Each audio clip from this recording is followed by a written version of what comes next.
Saudara, kita akan mulai memasuki perenungan kita di dalam ekspositori kita kepada surat Ibrani, ya. Nanti kita akan memperhatikan bagian ini dan terus menggalinya. Kita sudah menyelesaikan 1 Korintus dan 2 Korintus. Dan biarlah kita meneliti dan terus mempelajari dengan baik-baik sehingga kita bisa bertumbuh dalam kebenaran yang penuh. Kita akan membacanya secara bergantian, Ibrani 1 sampai 14. Saya baca 1, saudara 2, terus hingga selesai. Setelah pada zaman dahulu Allah berulang kali dan dalam pelbagai cara berbicara kepada nenek moyang kita dengan perantaraan nabi-nabi, maka pada zaman akhir ini Dia telah berbicara kepada kita dengan perantaraan anaknya yang telah Dia tetapkan sebagai yang berhak menerima segala yang ada. Oleh Dia Allah telah menjadikan alam semesta. Ia adalah cahaya kemuliaan Allah dan gambar wujud Allah, dan menopang segala yang ada dengan firman-Nya yang penuh dengan kekuasaan. Dan setelah Ia selesai mengadakan penyucian dosa, Ia duduk di sebelah kanan yang maha besar di tempat yang tinggi, jauh lebih tinggi daripada malaikat-malaikat, sama seperti nama yang dikaruniakan kepadanya jauh lebih indah daripada nama malaikat. Karena kepada siapakah di antara malaikat-malaikat itu pernah Ia katakan, "Anakku engkau telah kuperanakkan pada hari ini, dan aku akan menjadi bapaknya, dan ia akan menjadi anakku." Dan ketika Ia membawa pula anaknya yang sulung ke dunia, Ia berkata, semua malaikat Allah harus menyembah Dia. Dan tentang malaikat-malaikat Ia berkata, yang membuat malaikat-malaikatnya menjadi badai dan pelayan-pelayannya menjadi nyala api.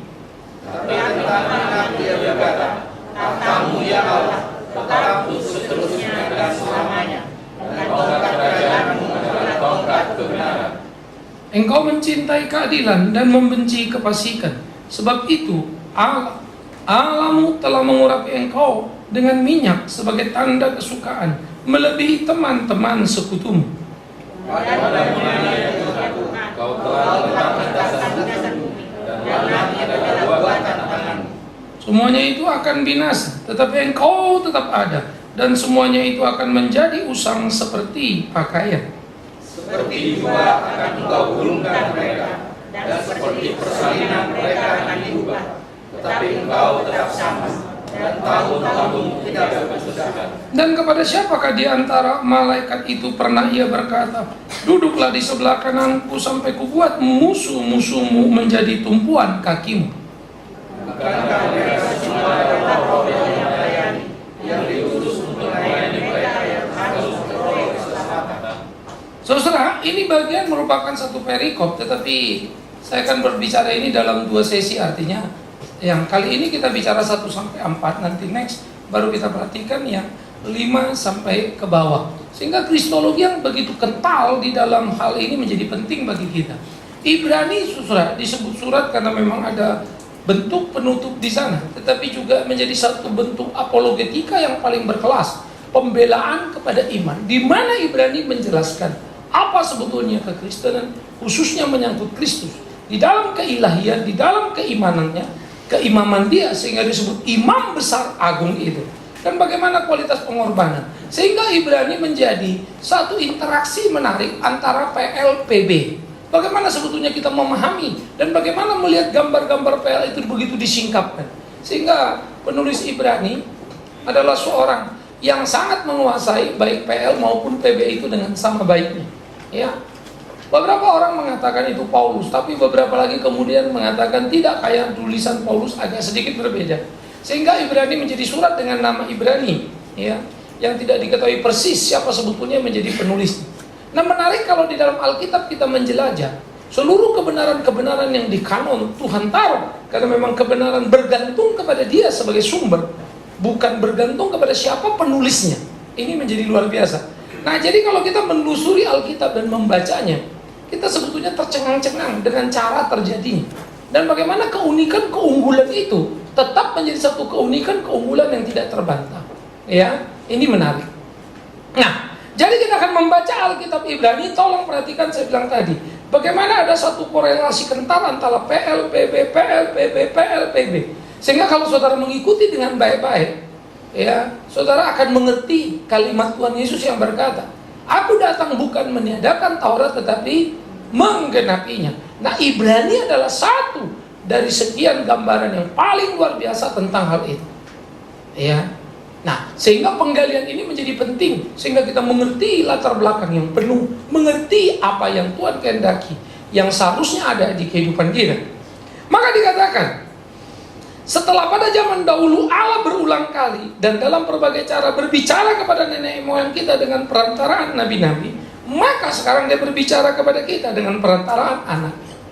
Ibrani sudah dengan segera membuka suratnya, ya, membuka tulisannya dengan kalimat, mengkorelasikan dengan zaman dulu kala. Sejak zaman dulu Allah menyatakan dirinya berulang-ulang kali kepada kita dengan pelbagai cara kepada nenek moyang kita dengan perantaraan nabi-nabi. Karena memang dia memanggil para nabi, bahkan dari Taurat dan pra-Taurat. Pra-Taurat adalah sebelum Musa, lalu Taurat adalah Musa, lalu para nabi di berikutnya. Nah, jadi kalau kita melihat seluruh surat-surat itu, bagaimana pergerakan itu begitu luar biasa, dan seluruh historical perjalanan Israel yang dimulai dari kejatuhan Adam Hawa di Taman Eden menjadi perjalanan yang sangat indah. Nah, kalau kita melihat titik-titik itu sangat jelas sejak dulu kala. Sejak kapan? Pertama, sejak Adam. Waktu Adam jatuh dalam dosa, lalu Tuhan datang dan berkata, ya, menghukum Adam, tetapi sekaligus memberikan janji dan pengharapan. Kejadian 3:15. Ketika Tuhan kemudian berkata kepada Adam dan Hawa bahwa keturunanmu, keturunan manusia, ya, akan berkelahi terus-menerus dengan keturunan ular ini. Keturunan ular akan meremukkan tumit kaki keturunan, tapi keturunan perempuan akan meremukkan kepala ular itu. Selesai nanti mengacu kepada peristiwa bagaimana dari garis keturunan ini akan bergerak perkelahian terus-menerus sampai kepada Kristus, di mana dia diremukkan tumitnya dengan tersalib, tetapi dia meremukkan kepala ular itu dengan menghempaskan ular itu dan menebus dosa seluruh manusia. Nah, pada waktu kita melihat di dalam garis itu, Tuhan berbicara kepada Adam, lalu Tuhan juga berbicara kepada Nuh ketika dia menunjukkan wibawa kesucian yang luar biasa. Dia murka terhadap Kain, dan akhirnya Kain dibantai dalam seluruh pengikut ataupun keturunannya, sehingga keturunan Kain habis semua. Kain membunuh Habel, lalu Tuhan beri lagi anak Set. Lalu zaman Nuh semua manusia mati. Nuh adalah satu-satunya yang tidak mati dan dia keturunan Set, sehingga menjadi simbolik pembantaian oleh Allah terhadap seluruh isi dunia kecuali orang yang diperkenannya, Set. Itu menjadi gambaran pertama tentang peristiwa akhir zaman yang akan dialami. Tidak ada yang perlu ditakutkan orang benar. Takutlah kalau menjadi orang tidak benar. Nuh selamat.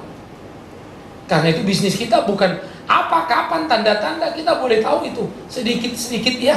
Tetapi yang menjadi penting dan utama pertama adalah bagaimana hidup kita benar apa tidak. Sesudah zaman Nuh terus bergerak, lalu Tuhan mulai mewujudkan, menjanjikan kepada zaman Nuh pemeliharaan akan dunia dengan berkata air bah tidak akan lagi hatang dan menghancurkan bumi ini. Ya, lalu ditandai dengan warna pelangi. Nah, kemudian saudara-saudara yang kekasih bergerak lagi, maka muncullah pada era Abraham. Sekarang Tuhan bukan menjanjikan pemeliharaan bumi, tapi penerusan generasi keturunan. Maka dia berjanji kepada Abraham, Abraham, engkau akan punya anak seperti bintang di langit, pasir di laut. Satu hal yang sangat luar biasa, saudara, ketika diucapkan kepada Abraham, bintang di langit, pasir di laut, maka janji itu adalah janji keturunan. Tetapi ternyata Abraham punya anak sematawayang, ditambah anak ketidaksabaran Sarah, dan juga kelemahan Abraham, sehingga lahirlah Ismail. Nah, ini jadi problem juga nanti. Tetapi kemudian bagaimana Tuhan menyatakan janjinya? Lalu Abraham datang Ishak. Dari Ishak kemudian lahirlah anaknya yang kembar. Tetapi lalu diwarnai problem juga lagi, bahwa yang muda akan menjadi tuan atas yang tua. Celakanya, ya. Kemudian Ribka ikut campur dalam rencana Allah, mau mewujudkan rencana Allah dengan cara yang sangat jahat, dengan mencurangi suaminya sendiri dan mengajar anaknya menipu. Seakan-akan Tuhan tidak mampu mewujudkan janjinya. Miris ya. Tetapi kita belajar betul bagaimana manusia seringkali gagal dalam hidupnya karena berpikir dia mau mengerjakan pekerjaan dan dia berpikir dia bisa menolong Allah. Kisah-kisah itu memberikan pelajaran mahal pada kita. Saya belajar teliti betul sampai kemudian seringkali jadi bingung sendiri untuk mengerti mana yang Tuhan mau, mana yang bukan. Semua bisa mirip. Ketelitian itu menjadi serius dan itu menjadi hilang, dan makin hari makin hilang di dalam gereja. Karena godaan untuk menggapai apa yang menjadi ukuran umum selalu menggoda kita melompat ke sana. Ya. Nah, kemudian nanti dari Abraham lalu kepada Yakub, tadi Yakub barulah jadi 12 suku. Dan Tuhan berkata supaya Yakub namanya bukan Yakub lagi tapi Israel, umat kepunyaanku itu. Ya. Nah, saudara-saudara, kemudian dari garis inilah muncul nama Yehuda. Lalu dari garis Yehuda, ya, yang disebut sebagai singa yang mengaum itu, muncullah garis Daud. Lalu Daud menjadi raja yang Tuhan tetapkan, diwarnai dengan satu sejarah yang sangat luar biasa. Karena raja pertama Israel bukan dari suku Yehuda, tapi dari suku Benyamin. Itu pilihan manusia. Yang mana pilihan Allah? Daud, suku Yehuda. Cara Tuhan bekerja luar biasa. Cara manusia kerja keblinger. Tetapi selalu dibalikkan Tuhan lagi ke plannya. On plan lagi. Tetapi Daud pun kehidupannya tidak terlalu indah. Sampai kemudian kita melihat bagaimana dari garis Daud, Tuhan berjanji kepada Daud di dalam 1 Tawari 17. Bahwa bukan kau yang membangun rumahku, tapi Salomo. Keturunanku itulah janjiku. Rumahnya rumahku, kerajaannya kerajaanku, kekal selama-lamanya. Lalu di mana bait Allah itu kekal? Karena tahun 70 hancur. Di mana kerajaan itu kekal? 500 sebelum Masehi sudah hancur. Lalu apa yang dimaksud dengan janji Tuhan? Ternyata janji itu digenapi pada diri Yesus Kristus. Itu sebab dia disebut anak Daud, keturunan yang kekal selama-lamanya. Dan Yesus berkata kepada orang-orang Farisi, sesungguhnya kerajaan Allah sudah datang, tetapi kalian menyerongnya. Dia berbicara tentang dirinya, kerajaan kekal selama-lamanya. Lalu dia berkata, rubuhkan bait Allah itu, kubangun dalam tempo 3 hari. Dia berbicara tentang bait Allah yang kekal selama-lamanya, digenapi pada Kristus. Maka seluruh janji itu kemudian kita lihat. Dan bagaimana Yesus itu datang menjadi penggenapan terhadap seluruh janji Allah, menggantikan peran para nabi yang sudah mendahuluinya, tetapi memang tidak bisa menyelesaikannya, karena memang bukan mereka penyelesainya. Maka puncak dari seluruh apa yang dikatakan para nabi, yang mereka sampaikan, menjadi gambaran bagi dunia untuk menanti Sang Mesias. Dan Kristus itu datang. Celakanya dunia tidak mengenal dia. Dunia menolaknya. Kalau di PL, Taurat diberikan, barang siapa bisa memenuhi hukum Taurat, dia akan selamat, akan masuk surga. Tapi tidak ada yang bisa memenuhi tuntutan hukum Taurat. Lalu Yesus datang untuk menyelamatkan manusia. Tapi dia datang, ditolak manusia. Siapa bilang agama pernah baik? Omong kosong. Siapa bilang orang Kristen baik? Bohong. Sejarah sudah mencatat itu.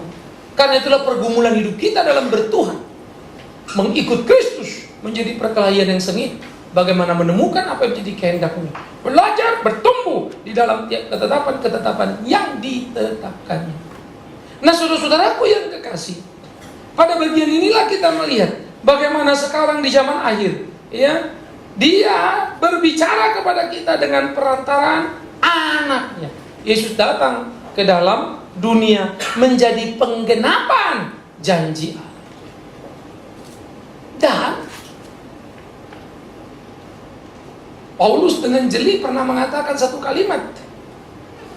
Hai kalian, apakah kalian tidak tahu bahwa dikatakan kepada Abraham, dari engkau Abraham dan keturunanmu berkat akan datang pada dunia. Ingat, keturunanmu, bukan keturunan-keturunanmu. Itu istilah Paulus, singular, bukan plural. Sehingga berkat datang bukan karena Israel sebagai bangsa, tapi Kristus keturunan. Sayangnya sampai sekarang orang Kristen dan banyak khotbah berkati Israel, nanti kita diberkati, kutuk Israel kita terkutuk. Salah luar biasa. Saya tidak ngerti orang baca Alkitab apa tidak. Maka penekanan bentuk singular bukan plural, keturunan bukan keturunan-keturunanmu, oleh Paulus clear menunjuk kepada arah satu, Kristus. Dan dunia diberkati oleh keturunan Abraham yang bernama Yesus Kristus ini. janji Allah digenapi. Sehingga keturunan Abraham seperti bintang di langit, pasir di laut, ada dimanapun di kolong langit ini. Yaitu, barang siapa yang percaya kepada siapa? Yesus Kristus itu. Dan itu di Yohanes 8 disebutkan oleh Yesus. Ketika orang Israel bilang, kami anak Abraham. Ahli Taurat, orang Farisi merasa anak Abraham. Yesus berkata, no, kau anak setan. Itu sebab kau membunuh aku. Kalau kau anak Abraham, pasti engkau akan mendengarkan apa yang kukatakan. Karena bapamu Abraham merindukan aku. Marah mereka, siapa kau? Kau anak umur berapa? Bapak kami sudah sangat lanjut. Umurnya sudah bentang sejarah ribuan tahun. Tapi Yesus mengatakan kalimat yang mengejutkan mereka. Before Abraham, I am was. Sebelum Abraham ada, aku sudah ada. Saudara, melihat seluruh kebenaran Alkitab itu mencengangkan, mengagumkan. Sehingga kita mesti memahami dalam seluruh konstelasi kesatuan, keutuhan Alkitab. Dan kita melihat hal yang luar biasa di sana. Di dalam bentang waktu ribuan tahun, garis kebenaran itu tidak tergoyangkan. Terus melintas berbagai sejarah dan kesulitan. Menarik, Yesus datang bukan di kejayaan Israel. Yesus datang di keterpurukan Israel sebagai bangsa jajahan. Dan Yesus datang tidak memerdekakan Israel dari Roma. Karena merdekanya nanti 1948. 1948 tahun dikurang. Era Yesus kurang lebih 33,5 tahun. Hitung saja. Panjang sekali penjajahan. Karena memang bukan untuk itu ia datang. Bukan untuk soal fisik. Bukan untuk soal politik. Tetapi dia datang untuk kebenaran. Karena itu saudara-saudara, kalau engkau belajar mengerti Tuhan, mengertilah dengan baik-baik. Cintailah dengan baik-baik. Jangan pernah sepotong-potong. Dalami baik-baik, layani baik-baik, sehingga serius, betul-betul serius. Ya. Saya selalu bilang, dulu kalau saya dengar khotbah, sebelum saya jadi pendeta, CD dari pengkhotbah saya akan dengar 3 kali dalam 1 minggu itu saya ulang-ulang. Sambil jalan kantor dengar lagi, jalan kantor dengar lagi. Dulu kita masih main kaset ya, jalan dengar lagi, jalan 1 minggu 3 kali saya dengar ulang. Saya mengerti, oh intisarinya saya dapat. Lalu dengar lagi khotbah minggu. Lalu minggu itu khotbah saya sampai saya dengar lagi. Sehingga saya sangat familiar. Saya mengerti, oh masuknya kemari. Sehingga waktu saya belajar, saya mengcombine cara saya belajar, cara saya memahami Alkitab. 3 guru besar yang saya kagumi. Mereka punya keunikan dan bertolak belakang cara memahami. Nah saya belajar dari 3-3. Lalu bagaimana menemukan intisari yang kental. Lalu mulai belajar dan mengerti. Itu sebab saya lebih berkali-kali juga mengatakan saya sangat suka membuat kelompok PA. Lalu belajar Alkitab dari berbagai tempat. Seluruh Matius, Markus, ya, Lukas, Yohanes, bukan saja saya pernah baca, sudah di sudah di PA. Buka, baca, belajar, tanya jawab. Buka, baca, belajar, tanya jawab. Dan berbagai surat-surat. Begitu pula di kitab Pentateuch. Waktu melihat ada bagian-bagian yang kita tidak perhatikan ayatnya. Karena PA kadang-kadang kita dipaksa konsep. Duh, ini gue nggak perhatiin ini. Ini kata sambung kepada yang apa saya pikir kemarin. Itu koneknya luar biasa. Sehingga akhirnya saya tercengang-cengang dengan kebenaran yang hebat itu. Tanpa dengan apa yang dikatakan Ibrani, dengan segera saya familiar. Yes, betul sekali. Apa yang dikatakannya luar biasa. Sehingga dia mengurai begitu hebatnya dan membuka suratnya dengan mengatakan, dulu berulang kali dalam berbagai cara dia berbicara kepada nenek moyang kita. Dan itu pun dikatakannya di pasal 11 nanti. Karena iman ini, dia lihat semua tokoh-tokoh beriman bagaimana mereka hidup. Mengagumkan, saudara. Bahkan kita tahu Abraham sangat percaya pada kebangkitan waktu mempersembahkan Ishak. Dari mana? Ibrani. Karena Ibrani berkata, karena iman Abraham mempersembahkan Ishak, karena dia tahu Allah bisa membangkitkan orang sekalipun dari kematian. Padahal konsep kebangkitan belum dikenal. How can? Tapi Ibrani mempunyai kedalaman yang sangat luar biasa. Nah inilah pemikiran serius yang kita lihat. Sehingga perjalanan itu menjadi titik-titik yang panjang. Seperti kalau kita di sekolah minggu belajar menggambar atau mewarnai, kan ada titik-titik. Lalu anak-anak tinggal tarik garisnya, jadi gambarnya ya. Lalu berikan warna, jangan keluar dari garisnya. Begitulah sebetulnya Alkitab itu ada titik-titik-titik di mana kita bertugas menarik garisnya. Dengan cara membaca. Tarik garisnya, kemudian beri warnanya. Warnanya apa? Dengan warna-warni kehidupan. Bagaimana mengaplikasikan. Kan tidak mungkin lari gambarnya, sudah ada titik-titiknya. Tapi kenapa banyak yang lari, Pak? Karena tidak baca titik-titiknya. Senangnya bikin titik sendiri. Lari itu titik jadinya kemana-mana. Karena itu ketika Ibrani menuturkan titik-titik itu kelihatan.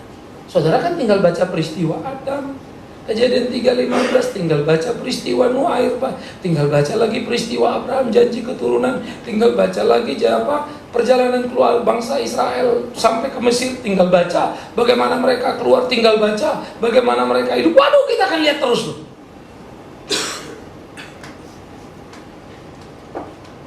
Sehingga perjalanan bangsa Israel diakhiri dengan pidato hebat dari Yosua ketika mereka ditiba di tanah perjanjian. Kalian semua dengarkan. Kepada siapa kalian akan beribadah? Kepada Allah yang dimana nenek moyangmu beribadah. Dia sebut nenek moyangmu itu nenek moyang dia. Yang kafir itu, yang di padang gurun menyembah-nyembah berhala itu. Silakan kepada siapa kalian beribadah. Kalian sudah sampai tanah perjanjian. Tapi aku dan seisi rumah, kami akan beribadah pada Allah. Itu pidato hebat dari seorang Yosua. Orang Israel teriak, jauhlah dari kami beribadah kepada Allah lain. Kami hanya mau beribadah kepada Allah. Sehingga perjalanan Israel dengan klimaks pidato Yosua keren, hebat, indah, luar biasa. Ya, sehingga kalau saya lihat tiap hamba-hamba Tuhan dalam pelayanan itu ya, mengagumkan.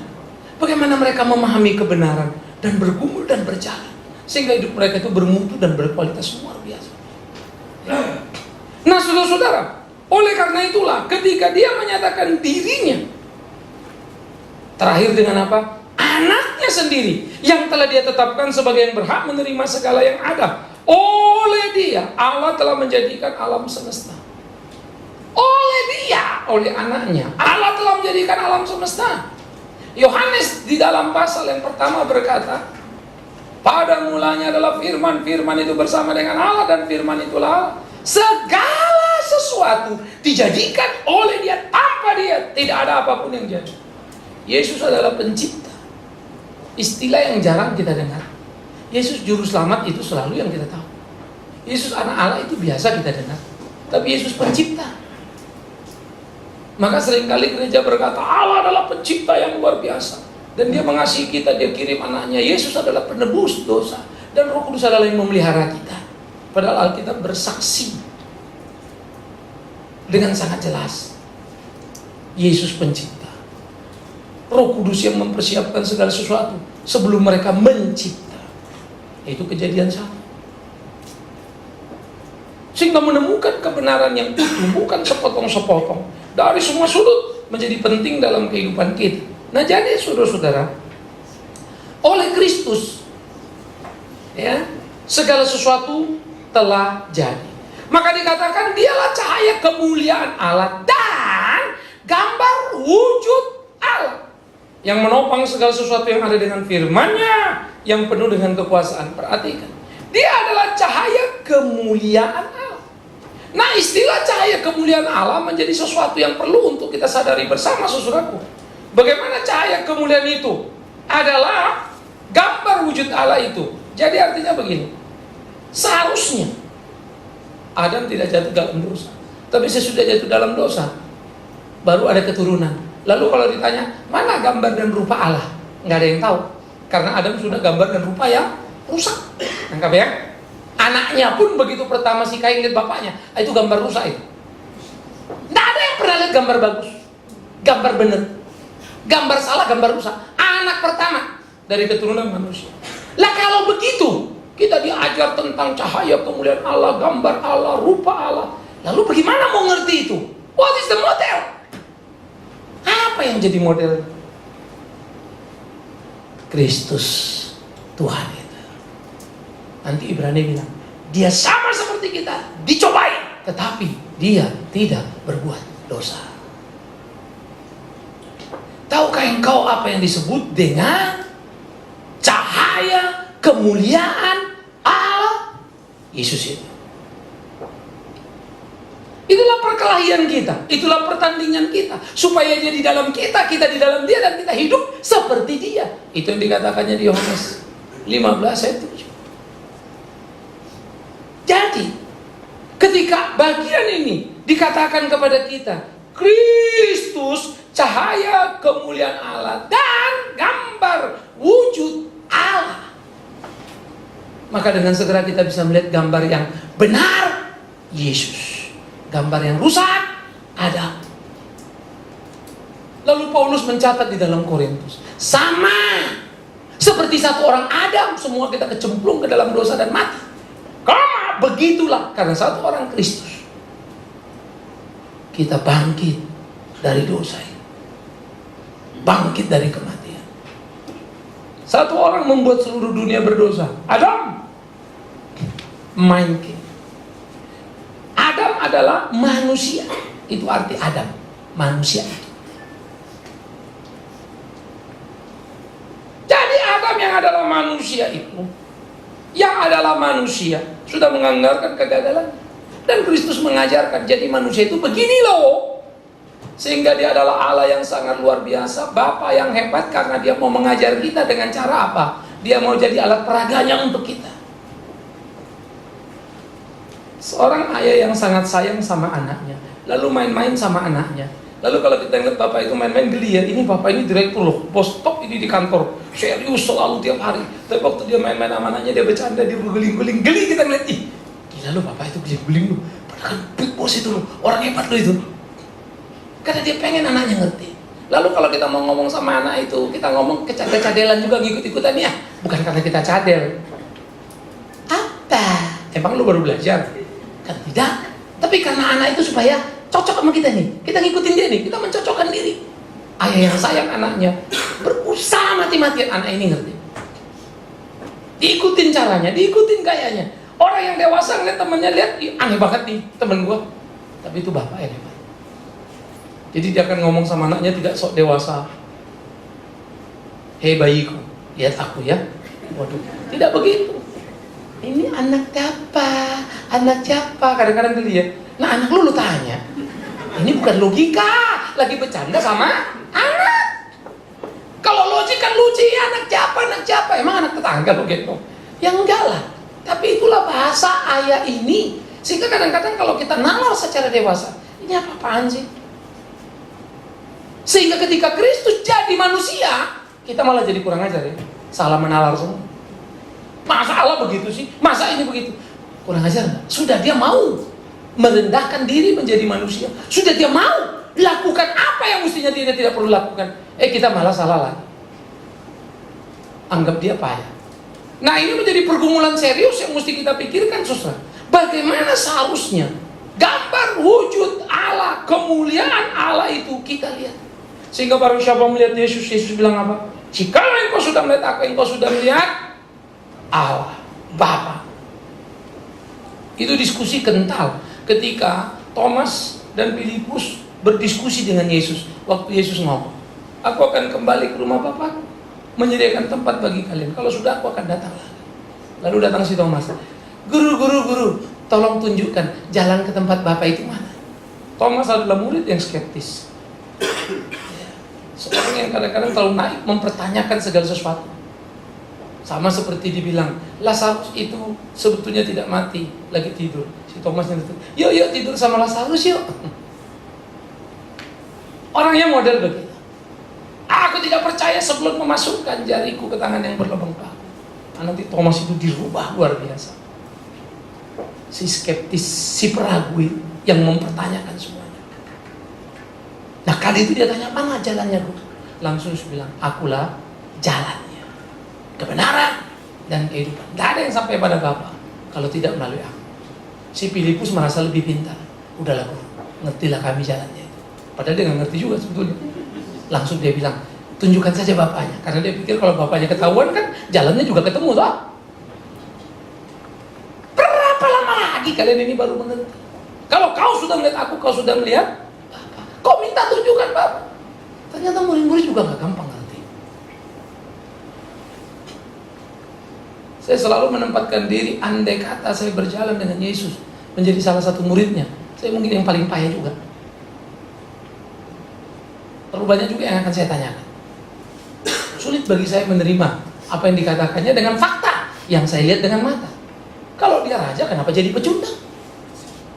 Kalau dia Allah, kenapa kami kesulitan? Sulit kan untuk ngerti itu? Kenapa ikut dia beda sekali dengan apa yang ditanamkan di sini dan realita yang dilihat. Tapi harap mengerti, itulah kekristenan. Sementara kita selalu mau fakta yang ada itu persis seperti yang kita mau. Karena Allah Maha Kuasa tak mungkin sakit. Karena Yesus kaya raya tak mungkin miskin. Fakta itu yang kita mau. Kita terjebak dalam pikiran salah. Filipus bertanya, tunjukkan. Maka dia bilang, kalau kau lihat aku, kau sudah lihat Bapa. Artinya, Ibrani mengupas, dialah cahaya kemuliaan Allah. Kalau kau melihat dia, engkau sudah melihat Allah.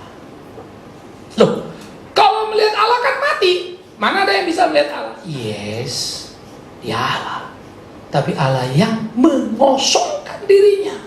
Paulus menjelaskannya di Filipi, kenosis. Wow, saya kalau baca Alkitab ya tiap bagian itu indah setengah mati.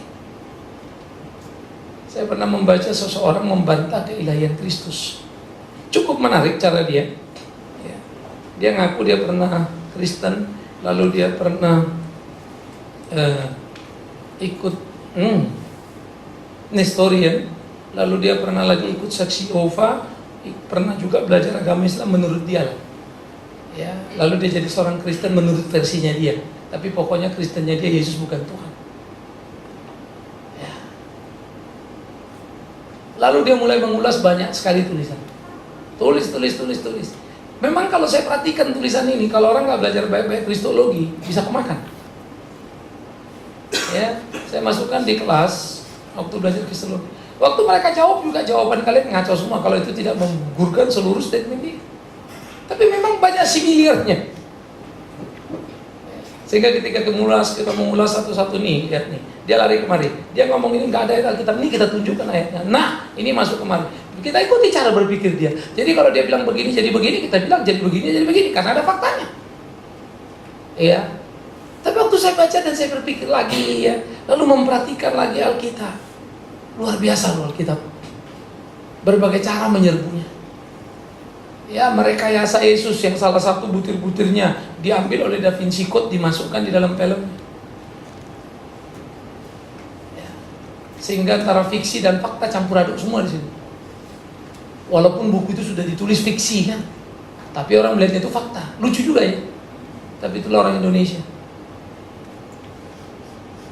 Apa aja pun mudah sekali gitu. Untuk tidak berhati-hati melihat dan menilai dan belajar. Kita kembali. Maka pada waktu kita melihat saudara yang kekasih, Yesus adalah cahaya kemuliaan Allah, gambar wujud Allah. Yes, Alkitab begitu kokoh, begitu gigih, begitu kuat di dalam sepanjang zaman sampai sekarang. Alkitab mampu menjawab tiap pertanyaan. Kalaupun ada jawaban yang salah, harap mengerti pendetanya yang salah baca. Bukan Alkitab yang tidak mampu jawab. Pendetanya nggak mampu jawab. Orang Kristen nggak mampu jawab karena kurang mencintai, kurang menggali, kurang mendalami. Kalau mau belajar Alkitab, beranilah terluka. Investasi waktumu, jerihmu, sulitmu, tapi engkau akan diberkati Tuhan. Mana bisa belajar sesuatu yang mahal dengan cara yang murah? Sekali mau dengar langsung ngerti. Tidak ada ceritanya. Serius, tekun, kali, belajar, teliti. Kita akan menemukan kebenaran itu. Nah, oleh karena itu saudara-saudaraku yang kekasih, bagaimana bagian ini menjadi bagian yang luar biasa? Maka kemudian dikatakan, dialah cahaya kemuliaan Allah yang datang dan nyata di dalam dunia. Dan apa dikatakan? Dia yang menopang segala yang ada dengan firman-Nya yang penuh kekuasaan. Saudara, dulu banyak stiker gambar tangan gitu ya, terus ada kotak tengahnya kosong, foto kita taruh. kita di tangan Allah gitu ya. Kita taruh di Alkitab bangga. Saya juga dulu ambil foto saya, taruh di situ. Saya bayangkan saya di tangan Allah. Pada waktu itu kalau saya ingat kelakuan saya, Allah juga mungkin bingung lihat saya. Yakin banget sih Bigman ini gitu ya. Kelakuannya kayak begitu. Saya coba berdialog dengan diri. Tuh Alkitab ada foto taruh. Tapi yang paling miris kalau Alkitabnya sebulan sekali baru kepake. Lebih gila lagi. Saya dulu merasa sangat luar biasa karena ikut terus Alkitab saya baca, saya stabilo sampai penuh warna-warni. Haleluya, sudah selesai. Saya pikirannya belajar, bodohnya setengah mati ya. Satu orang kemarin datang sama saya, Pak Bigman, saya jujur sudah 15 kali selesai baca Alkitab PLPP sampai selesai Pak. Ujung ke ujung dari Matius sampai Wahyu, dari Kejadian sampai Wahyu. Tapi heran Pak, saya ini kan pendeta, saya mau khotbah. Banyak sekali saya nggak ngerti Pak. Saya jelasin sama dia. Kesalahan orang Kristen berpikir ini mantra. Kalau dibaca udah selesai, baca udah selesai, lalu dipikir dia rohani. Salah. Ahli Taurat lebih hebat dari kau. Dia ngerti semua pelet. Bahkan mengkhotbahkan pun aku. Tapi nabrak dan menyalibkan Yesus. Apalagi cuma baca nggak ngerti. Lebih gawat lagi. Baca dan mengertilah. Tapi tolong lakukan. Dia menopang semuanya. Di tangan. Dunia ini di tangannya, yes! Jangan bilang dunia di tangannya asal ngomong ya. Memang sih kalau diasumsikan, Yesus Tuhan ya Tuhan dong di tangannya. Bukan karena begitu. Itu asumsi abal-abal namanya. Itu kan kita yang bilang dia Tuhan, agama lain kan bilang tidak kan? Maka harus di-clearkan. Di mana? Kesaksian Alkitab. Segala sesuatu dijadikan oleh dia. Tanpa dia tidak ada yang jadi. Kesaksian Alkitab. Fakta. Bagaimana dia mati. Dosa dan mengembalikan manusia ke jalan. Hebatnya, Josephus Philo adalah dua sejarawan yang kafir mencatat peristiwa besar. Dan sampai sekarang fakta itu tidak bisa dibantah. Seluruh sistem nilai hidup ini, mau apapun yang kau, urusan suami istri tidak bisa beres, urusan atasan bawahan tidak bisa beres, urusan negara, tanya Yesus, jawabannya ada semua. Pertanyaannya kita mau lakukan. Bagaimana menghadapi musuh ya Pak? Supaya musuh jadi kawan, gampang. Tampar kanan, kasih kiri. Jadi maksud Bapak, ya saya ditampar. Habis itu, kasih lagi kiri. Oh berat amat, ya terserah kau. Yesus bagus ya ajarannya. Doakan musuhmu. Kalau kau doakan musuhmu, kau akan diberkati. Memang iya sih. Kalau kita bisa mendoakan musuh dengan tenang, dengan plong, sudah merdeka kita pada dirinya kan? Oh kita doakan dia bisa tenang kok. Maka gak ada lagi unek-unek di sini, ya terserah dia mau apa. Kita udah gak pusing. Saya pikir-pikir kadang-kadang saya ketawa lalu kecut. Karena saya sendiri juga suka fail. Saya bukan cuma tahu, udah khotbah. Tapi mestinya iya ngapain juga ya. Belajar lagi, jatuh lagi, bangun lagi, jalan lagi. Waduh, susah banget. Karena itu harus bergairah. Bagaimana Pak caranya tips supaya kita disukai orang? Gampang. Yesus berkata, kalau lakukanlah apa yang kau mau orang lain lakukan padamu. Kalau kau mau dihormati orang, belajar kau hormati orang. Kalau mau kau orang baik padamu, belajar kau jadi orang baik. Toh kalau kau orang baik, semua orang baik sama kamu. Waduh itu mau dari rumusan manapun, logika yang diajarkan Yesus itu nggak ada yang bisa bantai. Keren habis. Gimana jadi warga negara yang baik Pak? Saya mau menjadi agamawan yang baik, tapi warga negara baik. Gampang. Berikan kepada Allah apa yang menjadi haknya. Dan berikan kepada Kaisar apa yang juga jadi haknya. Wis. Lalu si Paulus juga pernah ngomong kan. Dan kau, apa yang kau takutkan pada pemerintah? Kalau kau benar. Tapi takutlah kalau kau salah. Karena pemerintah tidak sia-sia menyandang pedang. Saya suka Alkitab. Jangan dibikin trik-trik macam-macam. Yuk kita lakukan. Yes. Dia menopang. Bukan saja keadaannya dunia, tapi sistem yang ada di dalamnya. Ini kalau komputer, hardware dan softwarenya keren, hebat. Sehingga bagaimana kita hidup dan berelasi, bagaimana dunia ini bergerak, Kristus ada di sana. Saudaraku yang kekasih, ini menjadi luar biasa. Bagaimana supaya mati nggak takut? Ya belajar kau dari Yesus. Dia sudah disalib, mau mati dia kan? Apa dia katakan? Bapak ampunilah mereka. Mereka nggak tahu apa yang mereka perbuat. Si Paulus pun nanya, iya, betul. Sudah selesai. Kuserahkan nyawa. Lalu Paulus bilang, Paulus, duri, sakit. Tuhan cabut. Tidak. Cukup kasih karunia aku bagi.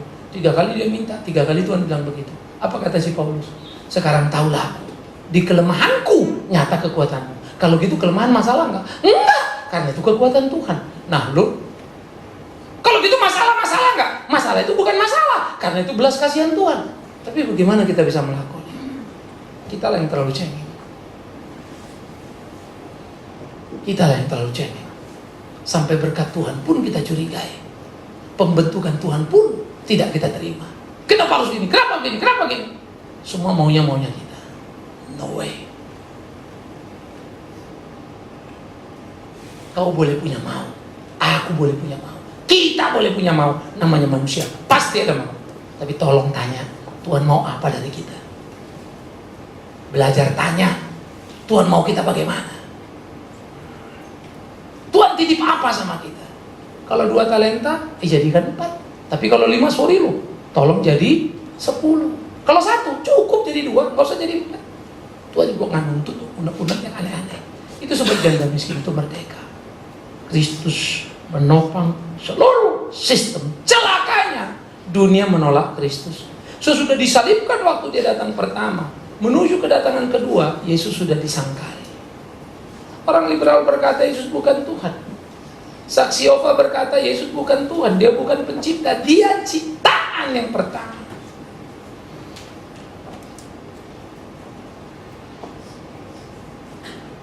Ronald yang saya bilang itu, Ronald apa namanya ya? Yang penulis buku membantah ketritunggalan itu. Dia bilang Yesus sama seperti makhluk lain. Ya, Allah itu adalah istilah ilah. Dia main di kata itu. Sama dengan malaikat-malaikat. Nah, next week kita akan lihat bagaimana Alkitab menggambarkan Yesus lebih tinggi dari malaikat. Dan malaikat melayani dia. Clear banget. Luar biasa. Sehingga pemahaman kita akan kristologi harus kental. Pertama, ingat. Dia datang menggenapi seluruh apa yang dikatakan para nabi di PN. Dia yang datang adalah dia, anak Allah yang hidup, yang berhak menerima segala yang ada. Tapi ironi, di dalam hak menerima segala yang ada dia datang, justru dia nggak dapat apa-apa. Semua orang berkata tidak ada tempat. Sehingga Natal yang kita omong kemarin ya, Natal kita ironi, penolakan terhadap Kristus. Maukah jadi orang Kristen? Mau jadi seperti Maria? Siapa yang mau? Mungkin kita bilang, Pak, jangan jadi Maria lah, atau jadi Yusuf itu susah. Saya jadi Agustus saja lah Pak. Kan juga memuliakan Tuhan. Walaupun gak sadar, paling gak akan posisi saya pakai untuk mensukseskan rencana sorga. No way. Mainkan peran.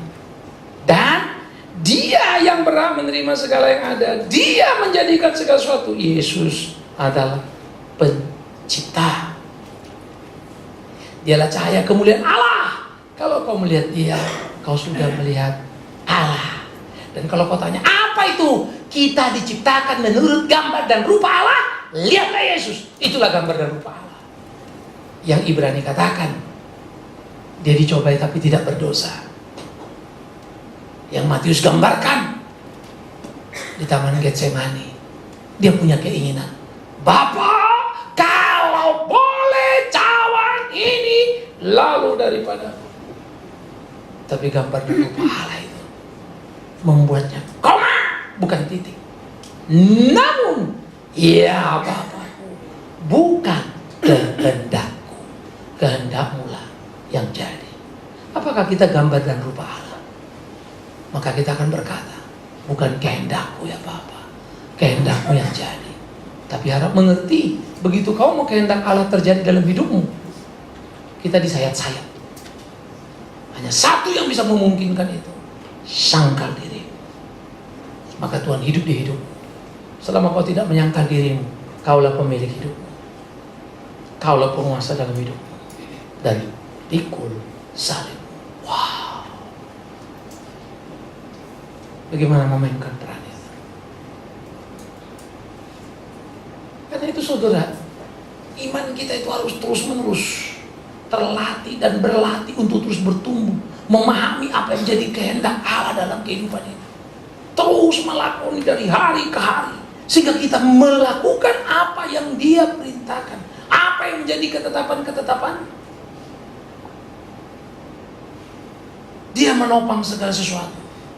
Dan setelah selesai mengadakan penyucian dosa, dikatakan Ia duduk di sebelah kanan Yang Maha Besar di tempat yang tinggi. Ya, kembali kepada kemuliaannya. Ia ada di sorga mulia. Dan itu pula lah kesaksian Stefanus di Kisah Para Rasul. Ketika Stefanus mau dirajam batu, orang sudah datang. Aku melihat kemuliaan Allah. Anak Allah ada di sebelah kanan Bapa, lempar batu sampai mati. Terus ada yang bilang, oh Yesus itu tangan kanannya Allah. Nanti dulu. Kalau tangan kanan Allah ya bukan Allah. Tangan kanan itu cuma orang kepercayaan. Bukan itu maksudnya. Ketika Kristus yang memainkan peran menyangkal diri itu, menyangkali keilahiannya menjadi sama dengan manusia, naik di dalam kehambaan, Ia mendapat kemuliaan, persis seperti yang dikatakan kita pilih. Seluruh lutut bertelut kepada Dia. Dia Allah yang hidup. Tapi kan Dia cuma kanan Allah. Sekarang kalau aku katakan, kalau Yesus yang kita bilang, Allah ada di mana? Di sebelah kirinya dong. Yang benar aja kau. Ini bukan main tangan kanan tangan kiri begitu. Yesus itu tangan kanan Allah. Terus jawablah sama kau. Kalau begitu, Allah adalah tangan kiri Yesus. Kan berdiri kan begitu ya? Yang tangan kananku, orang itu bilang aku tangan kirinya kan. Ini bukan bicara kemuliaan yang ditaruh pada Dia seperti kata Filipi. Itu yang Stefanus, sehingga Stefanus bergairah untuk menjadi hamba Allah. Seperti cahaya kemuliaan, gambar dan rupa Allah yang dilihatnya itu. Sehingga waktu dia dirajam lempar batu, dia tenangnya setengah mati. Indah ya. Stefanus masih muda, dirajam batu. Tapi hidupnya bermutu. Berapa umur kita? Berapa banyak pengabdian kita pada Tuhan kita? Berapa kapasitas kemampuan kita? Berapa yang kita kembalikan kepada Dia? Yuk tanya diri kita. Terlalu banyak sebetulnya waktu kita habiskan untuk diri kita. Kapasitas kita mampu, apa kemampuan kita habiskan untuk diri kita. Mengabdilah, nikmatilah belas kasihan Tuhan. Bukan berarti kamu berhenti kerja lalu kerja di gereja terus. No. Pekerjaanmu pun harus jadi pengabdianmu. Dimanapun kau ada, biar orang juga melihat cahaya kemuliaan Allah pada dirimu, seperti orang melihatnya pada Kristus Tuhan itu. Cahaya kemuliaan Allah yang sejati. Itu sebab Yesus menuntut kita, hendaklah engkau sama sempurna seperti Bapamu sempurna. Bagaimana bisa? Karena penebusan Kristus atas kita adalah penebusan yang sempurna. Maka kita sudah punya potensi sempurna. Cuma satu, lakukan apa yang Dia perintahkan. Sempurnalah engkau. Sangkal dirimu, pikul salibmu. Just that. Saya harus dengan jujur berkata, seringkali tidak kusangkali diriku. Ku ikuti keinginan diriku. Aku menyesal, berdoa lagi, bangun lagi, jalan lagi. Betapa perlunya kehati-hatian dalam hidup ini. Ketika hidup terasa mudah, ketika semua yang kita dapatkan terasa mudah, jujur ya, kebergantungan Tuhan terasa berkurang ya.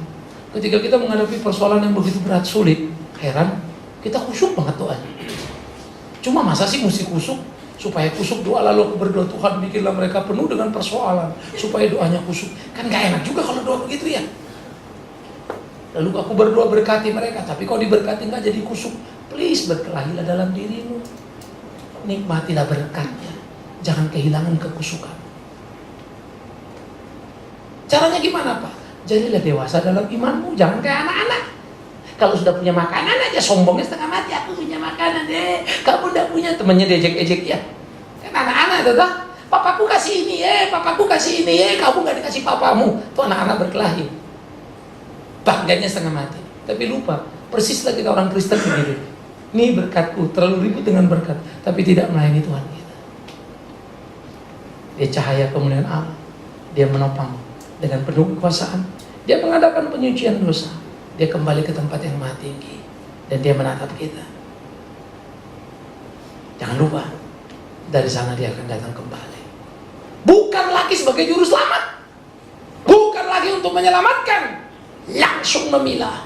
Mana lalang, mana gandum, mana kambing, mana domba, mana batak, mana batik. Beda itu. Clear. Warna. Kalau kau Kristen, jadi Kristen. Jangan abu-abu. Saya selalu berharap gereja kita ini punya umat yang militan, tapi bukan ekstremis ya. Militan dalam bersikap iman, bergairah belajar kita, mau ngerti, terus berbisnis untuk melakukan itu gimana. Tuhan tolong, Tuhan tolong, Tuhan tolong. Gak gampang saya ngerti kok. Kita bergumul sama-sama yuk. Karena itu kita jangan habiskan waktu untuk hal-hal yang gak perlu. Kita satu padu, saling bantu, saling tolong. Ayo.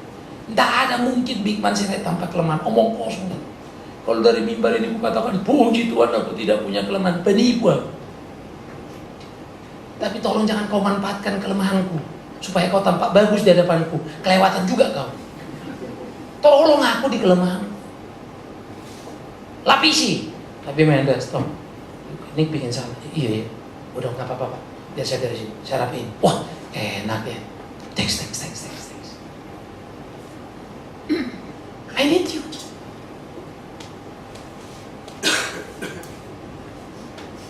Itu hidup kita. Kita nggak bisa sendiri. Kita bersama. Sehingga dengan demikianlah kita melayani dia. Sehingga dia sudah ada di tempat yang tinggi. Jauh lebih tinggi daripada malaikat-malaikat. Sama seperti nama yang dikaruniakan kepadanya. Jauh lebih indah daripada nama mereka. Malaikat itu bukan Yesus Kristus, juru selamat penebus dosa.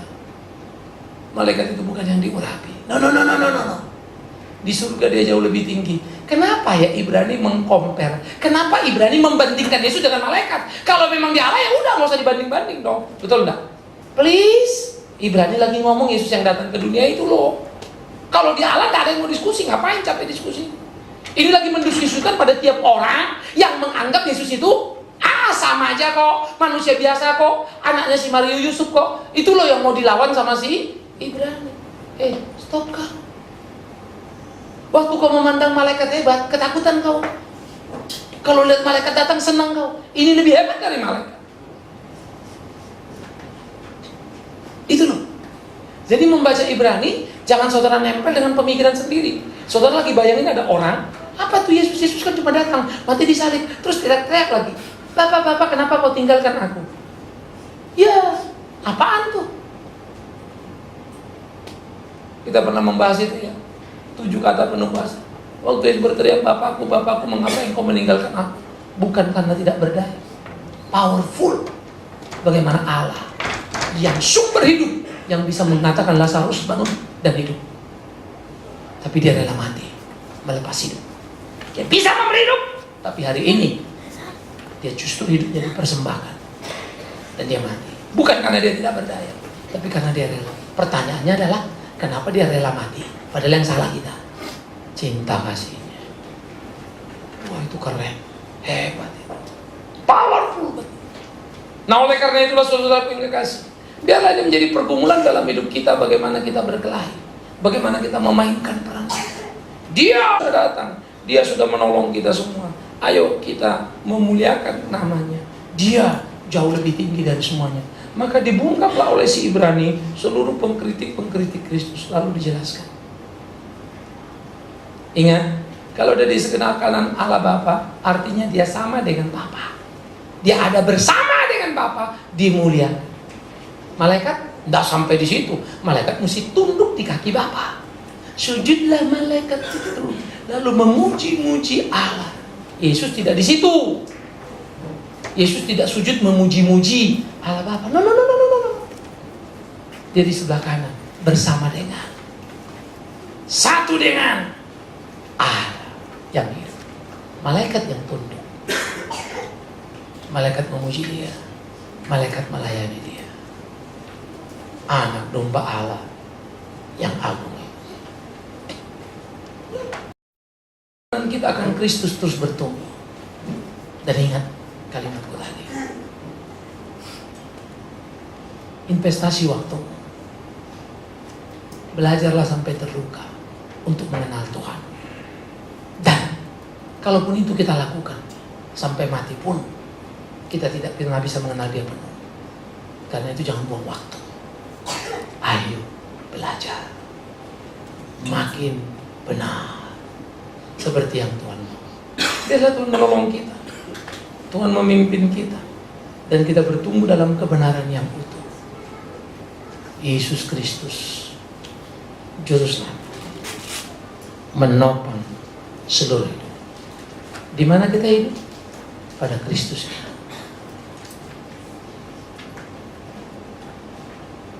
Itu sebab dikatakannya, kalau engkau dalam aku di dalam, apapun yang kau minta akan diberikan Bapa. Tapi tolong jangan salah ngerti. Tuhan, aku di dalammu, engkau di dalamku. Aku minta mercy Tuhan. Bukan. Minta rumah pindah Tuhan. Bukan. Lalu minta apa Pak?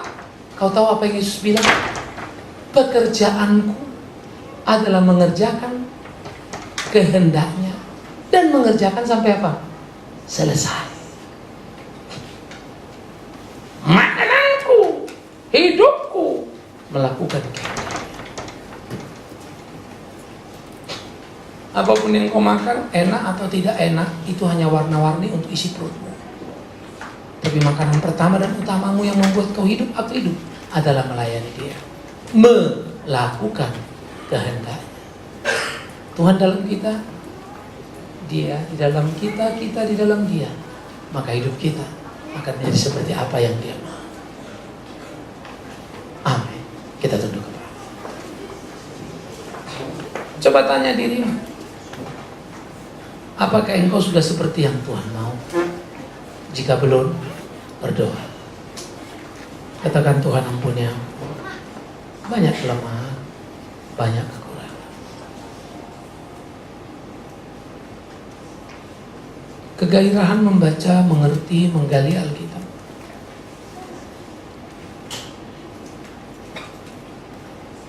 Kegairahan belajar, mengerti, melakukan apa yang menjadi kehendak Tuhan. Berdoalah.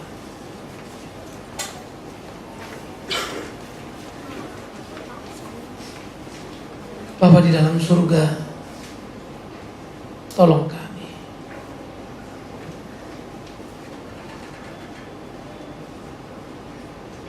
untuk bukan saja menyadari dan mengerti Engkau Yesus Kristus, Tuhan yang menopang hidup kami. Engkaulah cahaya kemuliaan Allah, gambar wujud Allah yang sejati,